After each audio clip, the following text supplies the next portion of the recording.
সম্মানিত দর্শক শ্রোতা, আসসালামু আলাইকুম। আজকের বিষয় হচ্ছে ডক্টর মোহাম্মদ ইউনূস চীন সফর করে 3 অশ্বডিম্ব, এমনকি এই সফরে হতে পারে তার পতনের মূল কারণ। সে বিষয়ে সংক্ষেপে আপনাদের সাথে শেয়ার করছি। দেখেন, চীন সফর নিয়ে 1 মাস পর্যন্ত বাংলাদেশে শুধু ডাক ঢোল পিটানো হয়েছে।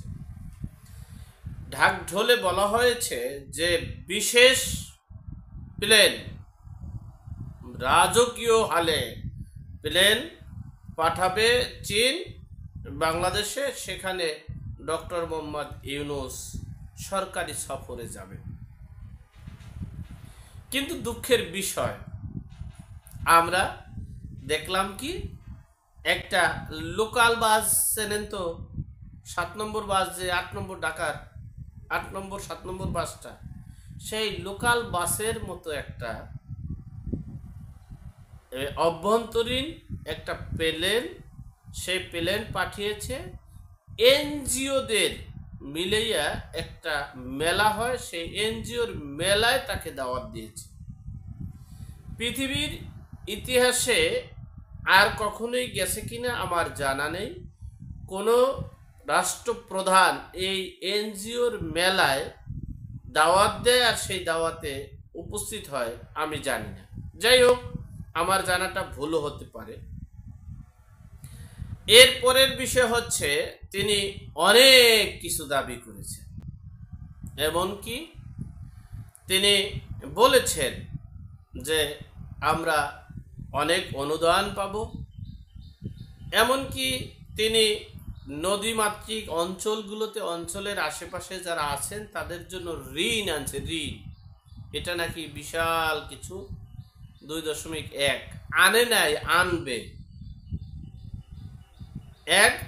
2 নম্বর অপশন হচ্ছে, সেখানে অনেক দাবি দেওয়া করেছে, সে দাবি দেওয়ায় তারা শুনছে মনোযোগ সহকারে, এবং সে দাবি দেওয়া পূরণ হওয়ার আশাবাদী ডক্টর মোহাম্মদ ইউনূস এবং তার প্রেস সচিব এই শফিকুল ইসলাম। তো আমি সেই পরিপ্রেক্ষিতে বলি, দাবি দেওয়াটা আমার একটা দাবি আছে, এই ডক্টর মোহাম্মদ ইউনূসের কাছে আমাকে প্রধান উপদেষ্টা করার জন্য। আর যদি না পারেন তাহলে স্থানীয় সরকার মন্ত্রণালয়ের মন্ত্রী অথবা আইনমন্ত্রী বানান, এটা আমার দাবি। আর এই দাবিটা আপনারা অবশ্যই পূরণ করবেন, আমি দাবি করলাম।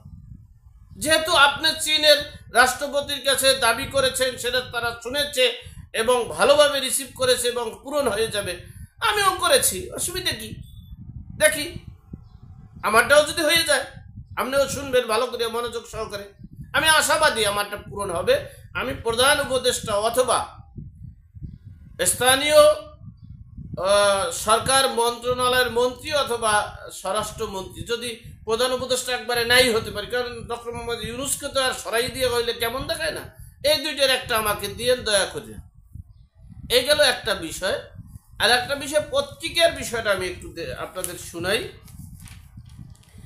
এখানে লেখছে, ডক্টর মোহাম্মদ ইউনূসের সঙ্গে চীনের প্রেসিডেন্ট শি জিনপিং এর সফল দ্বিপক্ষীয় বৈঠক হয়েছে।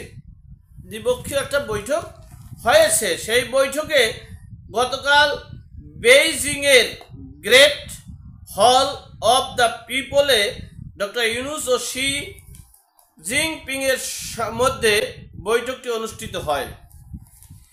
এরপরে দেখেন একটা, উনি বলেছেন অধ্যাপক ইউনূসের সরকারকে তারা পূর্ণ সমর্থন দিচ্ছে। অর্থাৎ আগে ছিল, গত 7.5 মাস ছিল অবৈধ, সমর্থন পায়নি, বিশ্বের কোনো রাষ্ট্রের থেকে এখনো যাওয়া হয়নি আর সমর্থনও পায়নি, কেবল শুরু হয়েছে চীন থেকে সমর্থন পাওয়া। বুঝাইতে পারলাম? মানে গতকালকে সে মিটিং করেছে, সেখানে বলেছে, উনি বলেছেন মানে শি জিনপিং এই রাষ্ট্রপতি বলেছেন, শি জিনপিং তিনি বলেছেন, কি বলেছেন ডক্টর মোহাম্মদ ইউনূসের সরকারকে তারা পূর্ণ সমর্থন দিচ্ছেন। কালকে। এর পরের বিষয় হচ্ছে তিনি অনেক কিছু চেয়েছেন, অনেক কিছু পাবেন আশাবাদী, কিন্তু দুঃখের বিষয় যেটা তিনি পেয়েছেন আশাবাদী, আর যেটা তিনি চেয়েছেন সেজন্য তার পতনও নিশ্চিত হওয়ার আশাবাদী আমি মনে করছি। হয়তো আমার মনে করাটা তার ভুলও হতে পারে। দেখেন এখানে আর একটা লাইন লিখেছে, এই যে বিশেষজ্ঞ সুশীল সমাজের নেতা এবং কর্মীদের একটি গতিশীল প্যানেল তাদের চিন্তা ভাবনা ভাগ করে নেন। অনুষ্ঠানে জাতিসংঘে বাংলাদেশের স্থায়ী প্রতিনিধি রাষ্ট্রদূত সালাউদ্দিন নোমান চৌধুরী টেকসই টেক্সটাইল খাতের সমস্যা সমাধানে বাংলাদেশের দৃঢ় অঙ্গীকার তুলে ধরেন। জাতিসংঘের পরম বন্ধু যে তিনিও এই সমস্যাগুলো তুলে ধরছে। এখন বিষয় হলো আর এক জায়গায়, সে বিষয়টা হলো ভারতের 7 সিস্টার নিয়ে ডক্টর মোহাম্মদ ইউনূসের বক্তব্যটা কি আপনারা শুনেছেন? আমি এ বিষয়ে একটু বলি আপনাদের। দেখেন, বিশ্বের সকল রাষ্ট্রগুলো কিন্তু শেখ হাসিনার নির্বাচনকে গ্রহণ করেছে এবং কেউই কখনো দ্বিমত পোষণ করেনি এবং কোনো প্রতিক্রিয়া জানায়নি। তারপরেও এই শেখ হাসিনা তাদের সাথে আরও আন্তরিকতা বাড়ানোর জন্য এই চীনে সফর করেছিলেন। চীন থেকে কিছু যন্ত্রপাতি কিনবে, অস্ত্রশস্ত্র কিনবে, বিভিন্ন বিষয়ে চুক্তি করবে, বিভিন্ন বিষয়ে তার সাথে একটু যোগাযোগ করছিল। এই যোগাযোগ করাটাই কারণ চীনের সাথে সম্পর্ক হলেই ভারতের একটা সমস্যা হয়ে দাঁড়ায়। সেখানে ভারত একটু ভিতরে ভিতরে মনোমালিন্য একটা রূপ ধারণ হয়েছে। সেই মনোমালিন্যর রূপটাকে ভিতরে রেখে একটু শিক্ষা, হয়তো বা আমার ধারণাটা ভুল হতে পারে, শিক্ষা দেওয়ার জন্য শেখ হাসিনাকে এই প্যাচের ভিতরে ফালানোর যে যারা যে কৌশল করেছে সেখানে তারা পা দিয়েছিল। এখন আমার মনে হচ্ছে এই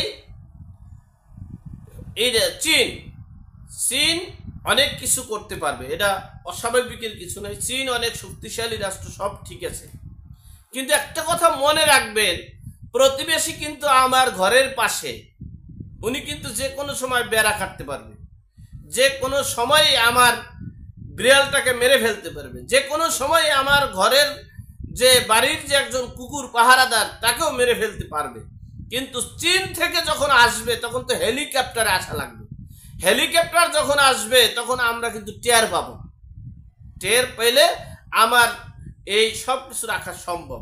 তো প্রতিবেশী যত ছোট হোক না কেন, প্রতিবেশী যত দুর্বল হোক না কেন, প্রতিবেশীর সাথে কিন্তু আমাদের যুদ্ধ ঘোষণা করে এরপরে চলা যাবে না। হ্যাঁ, তাদের সাথে আমার দালালি করার দরকার নাই, তাদের সাথে আমাকে বিক্রি করার, আমার রাষ্ট্রকে বিক্রি করার দরকার নাই, কিন্তু প্রতিবেশী হিসেবে প্রতিবেশীর সাথে যে সম্পর্কটা থাকা দরকার, সুসম্পর্ক, বেশি সুসম্পর্কর দরকার নাই, কিন্তু যতটুকু দরকার ততটুকু যদি না রেখে তাদের সাথে তাদের স্বার্থের বিরুদ্ধে যখন আমরা চলে যাব, তাদের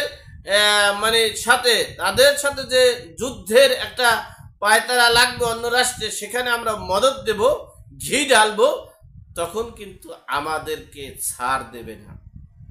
আর সেটাই মনে হয় প্রকাশ পেয়েছে। আমার মনে হচ্ছে কেমন জানি 100% নিশ্চিত এই চীন সফরকে কেন্দ্র করেই মনে হয় পতনের সর্বশেষ ঠিকানা হতে পারে। যাই হোক, আল্লাহ আমাদের সকলের বিপদ আপদ বালা মুসিবত থেকে হেফাজত করুক। আমিন। আসসালামু আলাইকুম।